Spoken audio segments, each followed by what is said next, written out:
Security guards were moving toward the heckler, ready to escort him out, when Elvis did something that made 15,000 people hold their breath.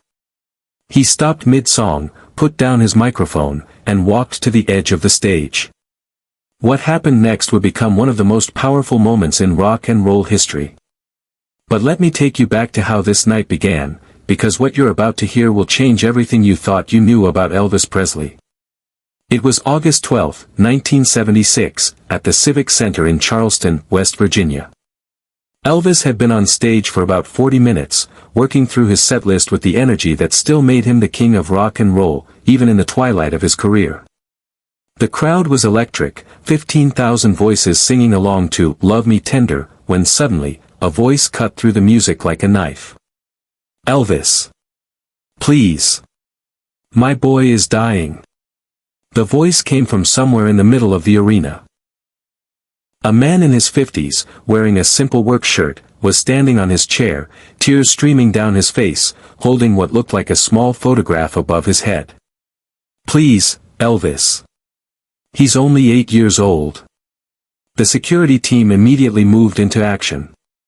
This was their job, to handle disruptions, to keep the show flowing, to protect the performer from overzealous fans. 3 guards began pushing through the crowd toward the man, radios crackling with instructions to remove the disturbance quickly and quietly. But something in that man's voice stopped Elvis cold. Elvis abruptly halted in the middle of "Love Me Tender." The band, confused, gradually fell silent. The entire arena descended into an eerie, profound silence. "Wait," Elvis said into the microphone, his voice carrying across the stunned arena. "Just, wait." The security guard stopped mid-stride, looking back at the stage in confusion. The band members exchanged glances, unsure what was happening. The entire audience seemed to lean forward as one, sensing that something extraordinary was unfolding. Elvis shielded his eyes from the stage lights, peering out into the crowd. "Sir," he called out, his voice gentler now, the gentleman who was speaking. "Can you hear me?" The man, still standing on his chair, raised the photograph higher. "Yes. Yes, Mr. Presley. It's my son, Tommy. He's got leukemia. The doctors say he don't have long." You could have heard a pin drop in that massive arena. Elvis stood at the edge of the stage, his white jumpsuit catching the lights, his face a mixture of compassion and determination. "What's your name, sir?" "Robert. Robert Henderson. I drove 8 hours from Pittsburgh. Tommy couldn't make it, he's too sick, but he made me promise to get you this picture." Robert held up the photograph, a school photo of a young boy with a gap-toothed grin and Elvis-style hair combed back with obvious care. Elvis turned to his security chief, Red West, who was standing in the wings. "Red, bring that gentleman up here. Now." "But Elvis," Red started to protest, "the show, the schedule." "Bring him up here," Elvis repeated, his tone leaving no room for argument. Subscribe now and tell us in the comments what you think happened next, because the most incredible part of this story is just beginning. The security guards, now working to help rather than remove the man, created a path through the crowd. Robert Henderson, clutching his son's photograph, made his way toward the stage with the assistance of arena staff. The 15,000 people in the audience watched in complete silence, many beginning to understand they were witnessing something far beyond a typical concert. Elvis had always been known for his generosity, for his impulsive gifts of Cadillacs and jewelry, for his support of charities. But this was different. This was raw, unscripted, human. As Robert climbed the steps to the stage, Elvis knelt down at the edge to meet him at eye level. The two men, the king of rock and roll and a working father from Pittsburgh, faced each other as equals in that moment. "Show me Tommy," Elvis said softly, though his words carried clearly through the microphone. Robert's hands shook as he handed over the photograph. Elvis studied it carefully, his thumb gently tracing the edge of the picture. He looked up at Robert, then back at the photo. "Tell me about him." "He's 8, Robert said, his voice breaking. "He loves your music more than anything." We play Hound Dog and Don't Be Cruel every morning before his treatments. He says when he grows up, he wants hair just like yours and a voice just like yours. Elvis closed his eyes for a moment, still holding the photograph.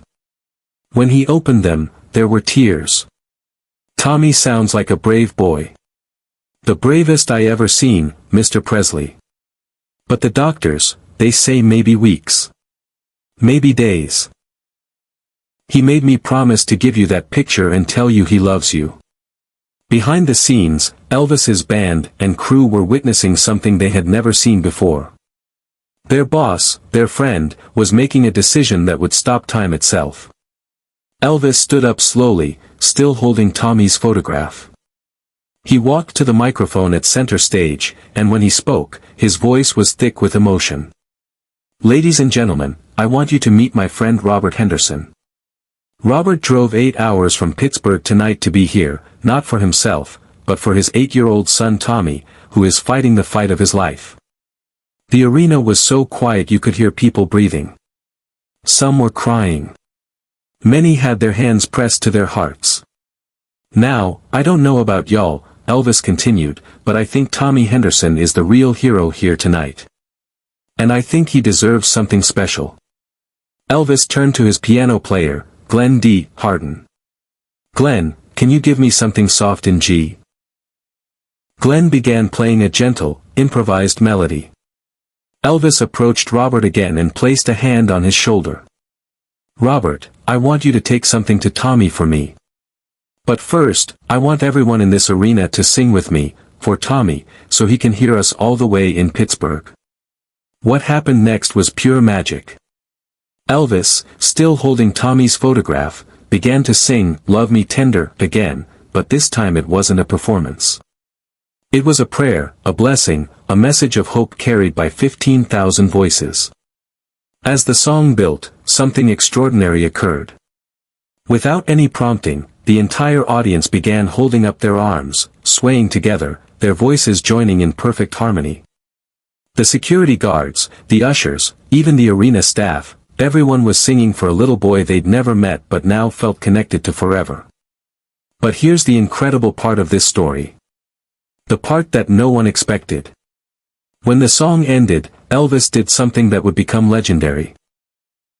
He removed the silver cross necklace he always wore, the one given to him by his mother, Gladys, the one he never took off, not even for the most important performances of his career.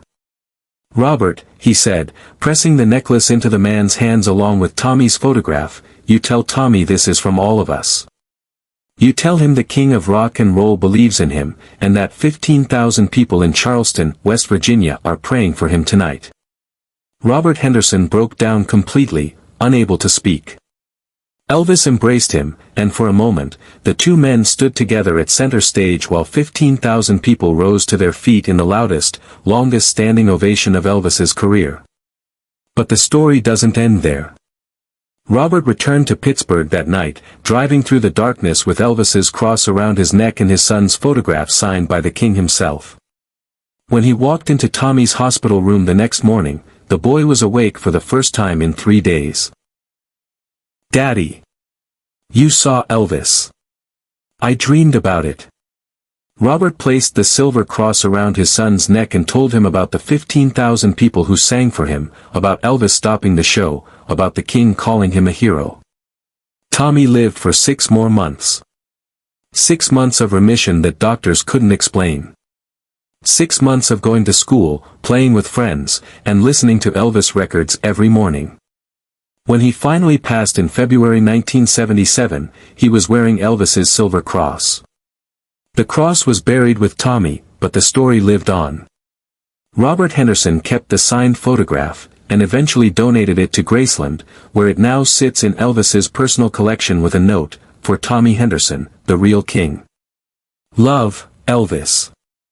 August 12, 1976.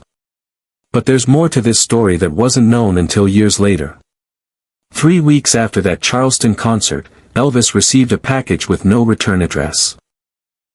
Inside was a small cassette tape and a handwritten letter from Tommy Henderson himself.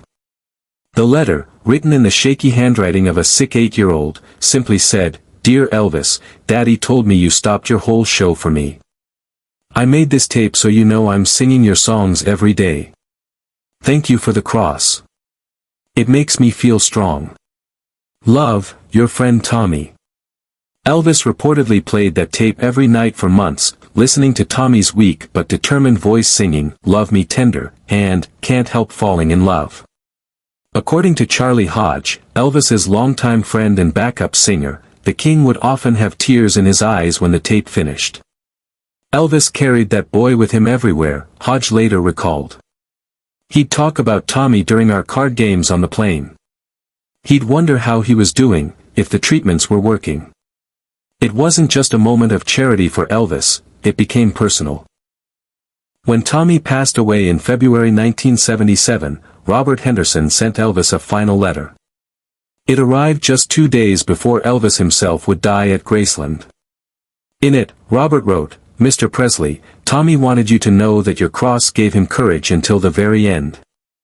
He said to tell you that when he gets to heaven, he's going to sing your songs for the angels. He also wanted you to have this back." Enclosed was a small toy microphone that Tommy had kept by his bedside, painted gold with a note attached, "For Elvis, so you can sing in heaven too. From Tommy." Lisa Marie Presley found that toy microphone among her father's personal belongings after his death. It was sitting on his nightstand, next to his Bible and a stack of get-well cards from fans around the world. The impact of that Charleston night rippled far beyond Tommy Henderson's story.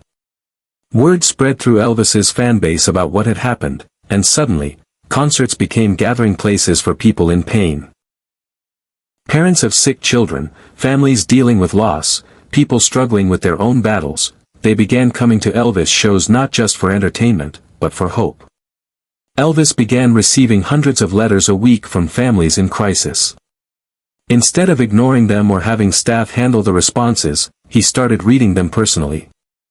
He would often call hospitals to check on sick fans, send personal notes to families who had lost loved ones, and quietly pay medical bills for those who couldn't afford treatment. Dr. George Nikopoulos, Elvis's personal physician, later revealed that Elvis had established a private fund specifically to help families with medical expenses. He never wanted publicity for it, Dr. Nick remembered. He'd just say, "Doc, there's a kid in Memphis who needs surgery," or, "There's a family in Alabama that can't pay for their daddy's cancer treatment." He'd hand me cash and say, "Make sure it gets to them, and make sure they never know it came from me." The Charleston concert became a turning point not just for Elvis's career, but for how celebrities could use their platform for genuine human connection. Other artists began following his example, stopping shows to acknowledge fans in crisis, using their fame to shine light on individual stories of struggle and hope. But perhaps the most lasting impact was on the security protocols at concerts. After Charleston, Elvis's security team received new instructions. Before removing any disruptive fan, they were to determine if the person was in genuine distress. If someone was crying out for help, whether for a sick child, a lost family member, or any other crisis, they were to bring it to Elvis's attention immediately. Red West, Elvis's security chief, later said this change in approach led to dozens of similar moments throughout Elvis's remaining concerts. "We stopped looking at the audience as potential problems and started seeing them as people who might need help," he explained. Elvis taught us that our job wasn't just to protect him from the fans, but to help him connect with them when they needed it most. The venue in Charleston eventually placed a small plaque on the wall near the stage, commemorating that August night. It reads, "On this stage, Elvis Presley showed the world that true royalty is measured not by the crown you wear, but by the hearts you touch." Today, when visitors tour Graceland, they can see Tommy's photograph in Elvis's personal collection. Next to it is a small card that reads, "Sometimes the most important performance is the one where you stop performing and just be human." Share this story and subscribe if you believe kindness is the most powerful force in the world. Elvis Presley showed us that sometimes, stopping everything to help one person can touch thousands. The silver cross may be gone, buried with a brave little boy in Pittsburgh, but the lesson remains. True greatness isn't measured by the size of your audience, but by the depth of your compassion. That's the real legacy of the king, not the music, not the fame, not the fortune, but the reminder that we all have the power to stop what we're doing and help someone who needs it. And sometimes, that's the most important thing we can do. Years later, when Robert Henderson was interviewed by a local Pittsburgh newspaper about his son's battle with leukemia, he was asked what he remembered most about that night in Charleston. His answer surprised everyone. "It wasn't that Elvis stopped the show for us," he said. "It was that when he looked at Tommy's picture, I could see he understood what it meant to be a father. He wasn't the king of rock and roll in that moment, he was just another dad who would do anything for his child." That human connection, that moment of shared understanding between two fathers, became the foundation for everything that followed. Elvis didn't just give Tommy hope, he gave Robert the strength to keep fighting, to keep believing, to keep loving even in the face of impossible odds. And perhaps that's the most powerful lesson of all. Sometimes the greatest gift we can give someone isn't money or fame or even a miracle cure. Sometimes it's simply the recognition that their pain matters, that their love matters, and that they're not alone in their struggle.